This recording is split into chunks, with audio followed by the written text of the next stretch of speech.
Welcome. In front of me is a REALME 16 Pro, and today I'll show you how you can copy your contacts or import them from your SIM card to the device.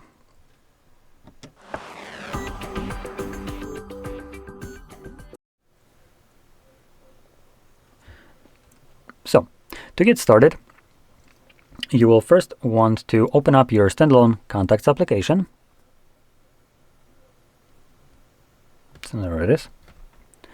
And in this video, I'll be showing this with a more kind of security and privacy oriented manner. So more of the grid, not really using cloud. And I'll be going over this, why I recommend doing this like so. And in any case, you can do whichever way you want, as both of those options will be visible to us when we're importing, but that's just kind of how I'm going to be recommending you do this. Anyway, when you open up contacts for the first time, you get this moronic pop-up, allow contacts to send you notifications. Yeah, we're going to be selecting don't allow. This refers to the contact application, not the contacts themselves. There's no reason why this application should ever send you any kind of notifications. What would it be notifying you about? Congratulations, you have imported a contact? It's absolutely pointless. Now, another thing that you're going to get is this bullshit right here. Never lose your contacts by importing to the cloud so we have access to it. Piss off, know your place, you fucking trash. Now, you can probably guess where I'm going with this kind of attitude. Don't sync device and SIM contacts. Yeah, no, we're not going to be this mess. Piss off. You can pay for any kind of information like everyone else does to you, Google. So, with that in mind, once the application is actually open like it is now, we can navigate to Organize tab. And in here, we're going to scroll all the way to the bottom, and in here you'll find Manage SIM. When you select that, it will show you all the contacts that are located on your SIM card. Not for me, they're all grayed out and deselected. Reason for that is these contacts actually already exist on the default import location, which just happens to be Google. Because God forbid Google wouldn't have access to someone else's information, personal information, without their permission. Seems a little bit rapey here. Anyway, so we're going to be changing that to the device. Now, I do want to point out, you might see contacts application displayed a little bit differently. So instead of having this option at the top like I do have right here, instead you might have like a banner at the bottom where it says that it's going to be importing contacts to the device and Google, being kind of listing your email address. And then below that, you will have more option. Now this bullshit pop-up is about this big, and more consists of just a single additional option, device only. Now apparently, Google didn't have enough space to put anywhere device only in this literally 2 other thirds of the space. So yeah, they needed to hide it away under more. Seems a little bit bullshit kind of design choice that would incentivize people to import to the cloud. Now again, going back, basically importing personal information of other people for Google to monetize the shit out of without ever needing their permission. Great. So obviously you're gonna, in this case, also select more and then select device only. There's no reason why Google should have personal information of other people that have never consented to that information being shared. So once you select whichever option, which again, you can select Google if you really wanted to.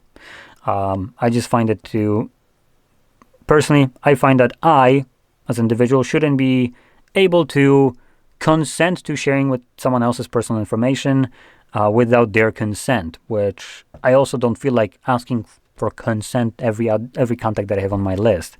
So I just prefer to do it to the device, as it gives me the same options. It just isn't synced to the cloud for Google to take and monetize.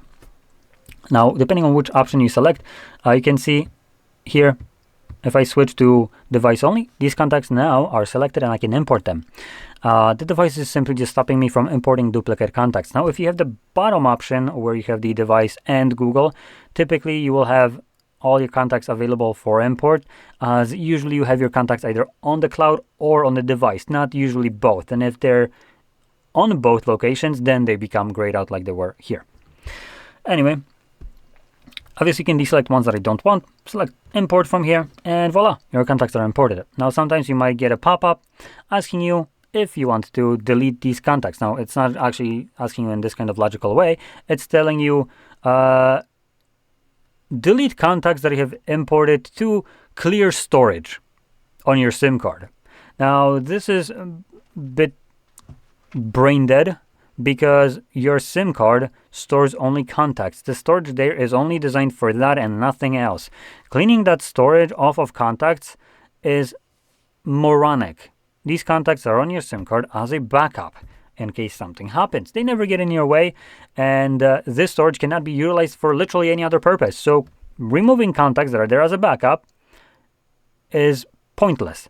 You know what? If you want to delete these contacts so badly, you know, they're stored on my SIM card. How about delete them from the cloud, in this case, Google? How about you ask that? But of course, you wouldn't want to do that, would you? So anyway, obviously, you're going to select keep, as there's no reason for you to delete them. And if you ever need to, you can just swap out the card to other device, and you have your contacts there as well. Now, when you import contacts, the reason I recommend for this kind of privacy-oriented manner is because let's click right here where we have all contacts. I'm just going to display contacts from the first SIM card, just so I can show you how the contacts actually look like on a SIM card. So let's click on one and select Edit, SIM. And you can see in here I can edit the name of the contact and the number. And I also want to point out, whatever contacts I have imported, these are not real contacts. So I'm not a hypocrite, just for, reference. Anyway, now let's switch to device, which are the contacts that I've imported, and device and Google have both the same options.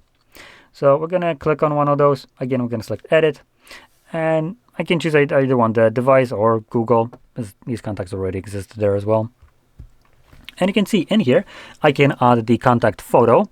Now, newer applications for contacts actually give you also the ability to add a cover photo when someone is calling you, the entire screen photo. But it doesn't seem like that's the case right here. Additionally, you can add first name, last name, company name, multiple different phone numbers, as you're not limited to just one, email, address, birthday, when they were born, where they live, labels, and notes, along with add a field. Wow, I can add more fields because those weren't enough for Google to have access to. So you can see there's a lot of personal information that you can add, and when it's synced to the cloud, this is all information that Google has access to, and you can be sure as shit they are definitely using that to basically create a better kind of profile for whoever this information belongs to. And it's kind of easy for them to usually match them together, as well, you're giving them a lot of information to make it a bit easier. So one of those things though that helps it is usually the phone number.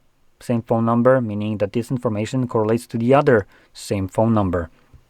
So anything else that is in here just becomes additional data for Google to monetize. And because we never see a single freaking cent of this data being sold out of ours, there's no reason why you should ever share it with Google.